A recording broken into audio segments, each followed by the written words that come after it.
Bom, a gente vai falar aqui sobre a notícia, né, de que ambientalistas se posicionam contra a possibilidade do Brasil financiar gasoduto na Argentina.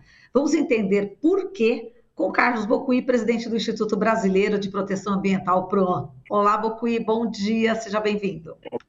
Olá, Marilu, bom dia, com alguma instalação precária por aqui, mas vamos tentar assim mesmo. Não, mas está ótimo aqui, imagem e som aqui, tudo certo. Bocuí, mas vamos lá, os ambientalistas encaminharam na semana passada, né, uma carta aberta ao BNDES, aos Ministérios das Relações Exteriores, do Meio Ambiente, Mudança do Clima e dos povos indígenas, pedindo aí o cancelamento de um possível financiamento do BNDES à construção do gasoduto Néstor Kirchner na Argentina. A iniciativa partiu do PROAM. Quais são os riscos ambientais e humanos, né, que essa obra pode ocasionar, Bocuí?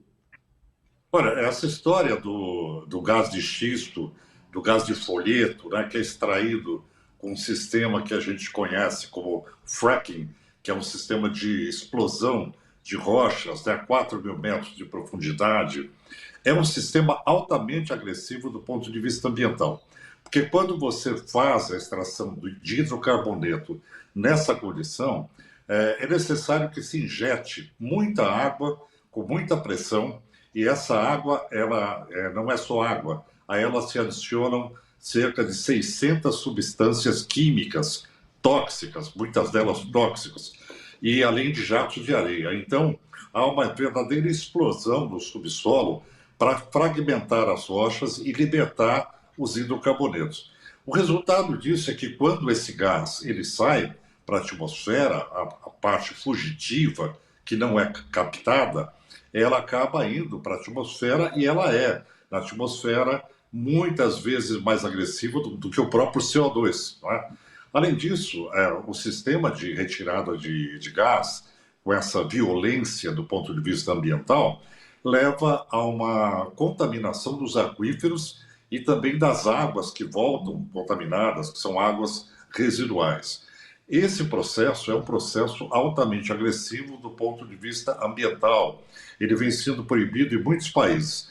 E a Argentina pede ao Brasil que, através do BNDES, financie esse processo. E o que é pior é que essa extração se dá em área dos índios Mapuche, na Patagônia Argentina. Quer dizer, você tem ainda comunidades indígenas submetidas a esses impactos, o que é inaceitável, né?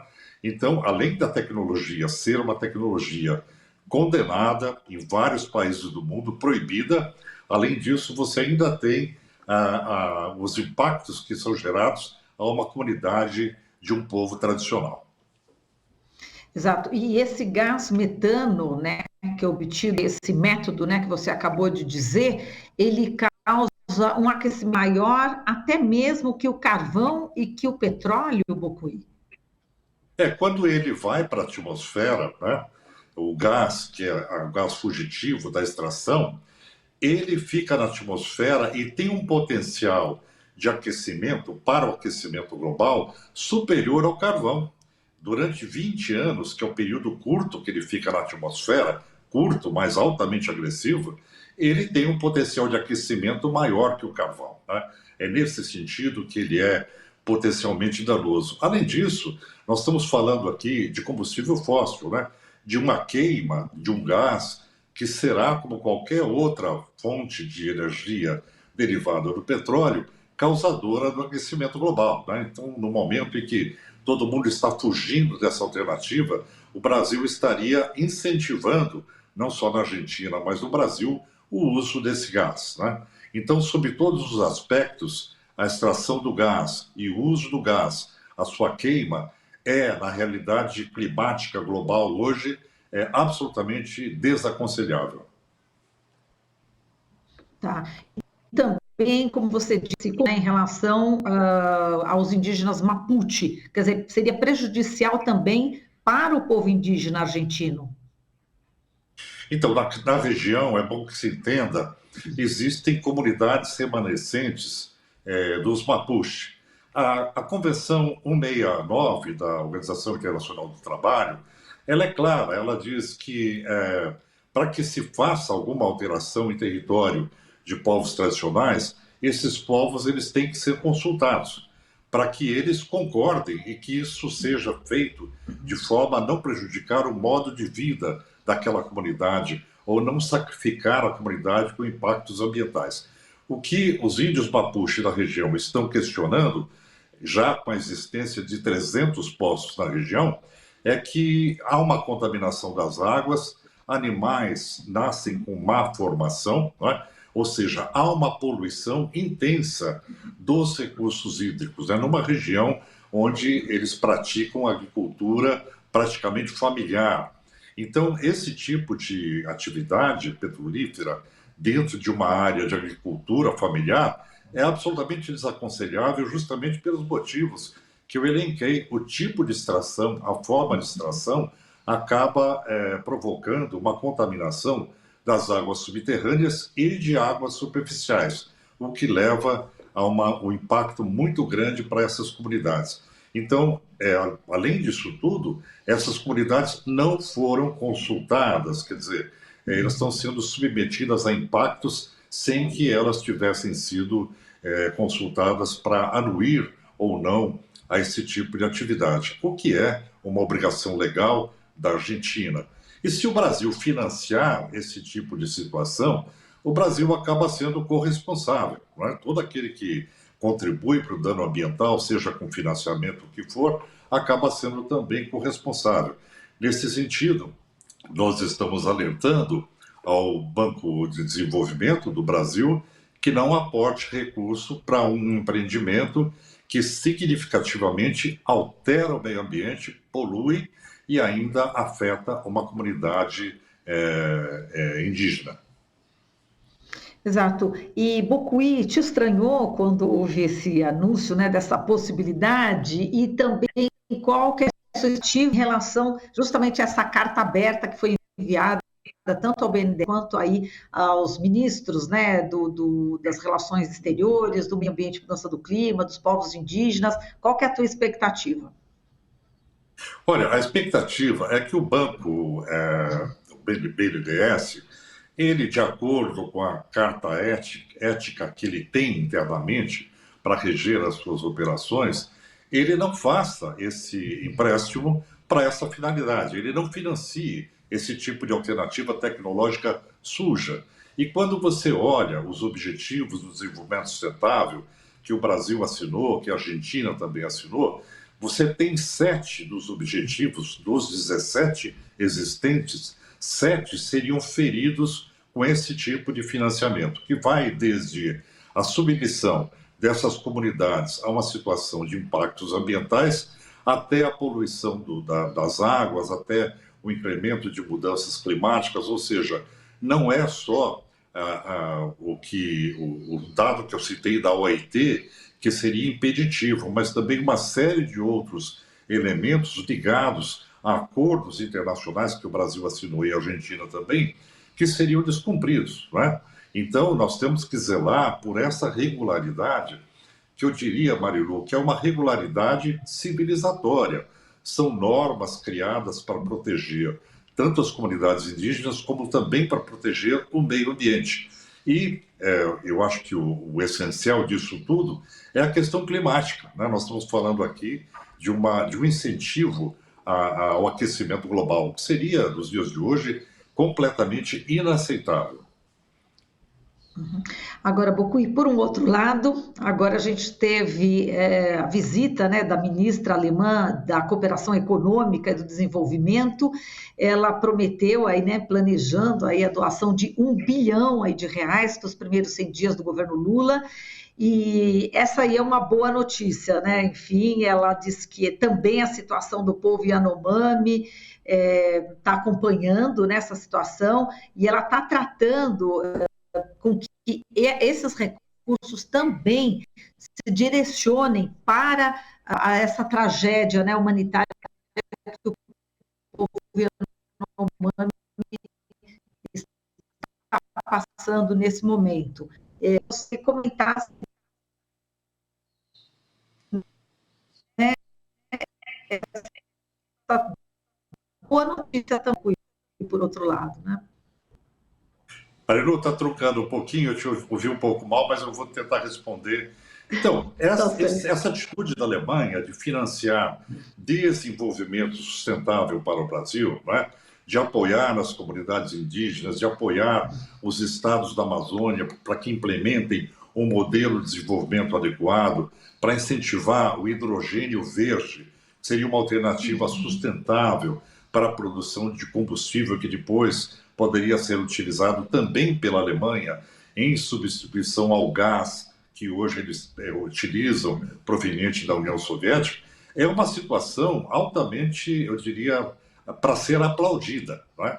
Porque ela visa a sustentabilidade, ela está de acordo com o regramento internacional. Então, a Alemanha ela está demonstrando uma postura absolutamente coerente com o modelo civilizatório, com a situação atual e com o regramento internacional.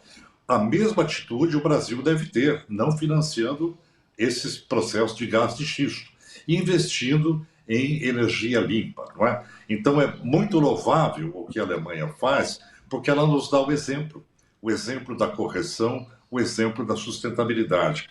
Lembrando que a Alemanha recuperou 70% das suas florestas originais, não é? No pós-guerra, a Alemanha teve um grande programa de reflorestamento nacional. Então, eu acho que a gente deve tirar uma lição daí da postura correta, da postura adequada à modernidade que vem sendo demonstrada pela Alemanha. Também porque sinaliza aquilo que se reivindica tanto, que os países com melhor nível de desenvolvimento aportem recurso para os países em desenvolvimento para que eles mudem o seu modelo de desenvolvimento para o modelo de sustentabilidade, né? E quando a Alemanha protege as florestas do Brasil, ela também está protegendo a sua própria condição climática, porque o mundo todo depende um pouco da Amazônia, no sentido da Amazônia refrigerar a zona do Equador, sequestrar carbono, quer dizer, é de interesse internacional a proteção da Amazônia. Exato, e a Suzy também, ela até comentou em relação a essa crise entre Ucrânia e Rússia, né? Ela disse que essa experiência foi dolorosa, né? Pela qual a Alemanha passa agora, porque estava completamente dependente aí do gás russo, e ela mesma disse que ela era ministra, né, do meio ambiente na Alemanha entre 2018 e 2021, e ela disse, doeu muito ter que religar as usinas de carvão. Enfim, é uma situação também que os alemães estão enfrentando hoje por conta aí também dessa crise entre Rússia e Ucrânia, né, Bucuí? E também tem uma questão que é a questão climática, né? O inverno na Alemanha é rigoroso, eles precisam de aquecimento. E aí a necessidade energética da Alemanha é muito maior do que a que se tem, por exemplo, no Brasil, porque aqui você pode implementar um amplo programa de racionamento de energia, como já aconteceu em outras situações. E é muito mais difícil em países frios do hemisfério norte, porque sem o aquecimento morrem muitas pessoas no inverno, né? Então é necessário que se tenha o aquecimento. E aí, para se ter esse potencial de energia, a Alemanha foi obrigada a reativar as usinas a carvão, o que eu diria, é um absurdo do ponto de vista ambiental, mas foi porque o gás foi cortado. Agora, é interessante observar que nem o gás é aconselhável, né? O gás, uma vez queimado em usinas termoelétricas, ele, na verdade, é gás metano fósforo, que também emite menos que o carvão, mas emite. Então, o ideal é essa sustentabilidade que se pensa, por isso a ministra fala do hidrogênio verde, que seria uma forma da Alemanha comprar hidrogênio verde do Brasil no futuro, com a possibilidade de uma emissão zero, né, de carbono zero. Então, esse é um bom caminho, né, um caminho para ser trilhado no sentido de atingir um processo de não emitir mais gases de efeito estufa. Exato. Agora, só para terminar, Bocuí, a gente não pode deixar de falar do povo Yanomami, e a gente sabe que hoje o presidente Lula vai ter uma reunião no Palácio do Planalto para discutir justamente essa situação, e vai falar com o ministro da Defesa, o José Múcio, o ministro dos Direitos Humanos, Silvio Almeida, ministro dos Povos Indígenas, a Sônia Guajajara, o ministro da Secretaria de Relações Institucionais, Alexandre Padilha, o comandante da Aeronáutica, o Marcelo Cândice Damasceno, brigadeiro, e também a nova presidente da FUNAI, a Joênia Wapichana. Enfim, é mais uma reunião, né, que o presidente Lula está fazendo em torno aí dessa questão do povo Yanomami. Como você tem acompanhado tudo que a gente está vendo, toda essa tragédia, Bucuí? Olha, em primeiro lugar, eu acho que a posição correta do Brasil, no sentido de socorrer a população, não é?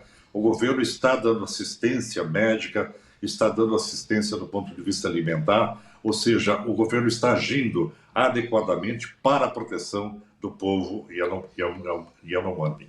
E assim, esse bom exemplo não pode ser descaracterizado com o abandono da etnia Mapuche na Patagônia. Quer dizer, a mesma coerência que nós temos aqui, nós temos que ter com o financiamento do BNDES com relação ao gás de xisto na Patagônia. Temos que proteger aquela população indígena também.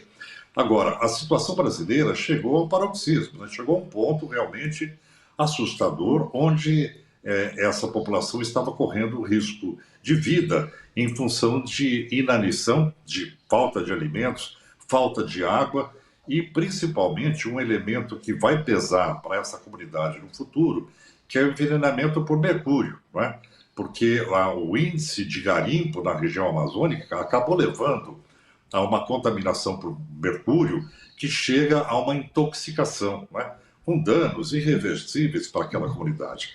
Então, o que se deve fazer nesse momento, além da assistência, é paralisar o processo de degradação, é retirar toda essa massa de garimpo ilegal daquelas terras onde isso é proibido, não é? É uma questão legal. E para fazer isso, tem outras contingências, outras situações que você tem que enfrentar, como, por exemplo, a eliminação do mercúrio no garimpo, não é? A retirada da possibilidade de compra do mercúrio. O mercúrio entra pela Bolívia, onde é permitida a importação, e entra ilegalmente no Brasil. Então, aí, a questão de solucionar o problema vai além do Brasil, vai para a organização do Tratado da Amazônia, amazônico, que é um tratado que envolve vários estados nacionais que devem agir de comum acordo para solucionar problemas desse tipo, né? E aí tem não só a questão do mercúrio, mas o financiamento do garimpo ilegal por paraísos fiscais, não é? Além da fiscalização, envolvimento da Polícia Federal, do IBAMA, dos órgãos estaduais. Então, todo esse processo de uma gestão adequada do território para paralisação do processo de garimpo em terras indígenas. As consequências nós vimos na prática, né? Onde chega a agressão e quais as consequências dessa agressão. Cui, a gente agradece demais aqui a sua participação. Forte abraço para você, uma boa semana, viu? Obrigado, Marilu. Um abraço. Bom fim de semana. Um abraço. Obrigada. Falamos aqui com o Carlos. Boa semana, estamos começando só. Muito bem. Falamos aqui com o Carlos Bocuí, presidente do Instituto Brasileiro de Proteção Ambiental, o PROAM. Estamos apresentando Jornal Brasil Atual. As notícias que os outros não dão.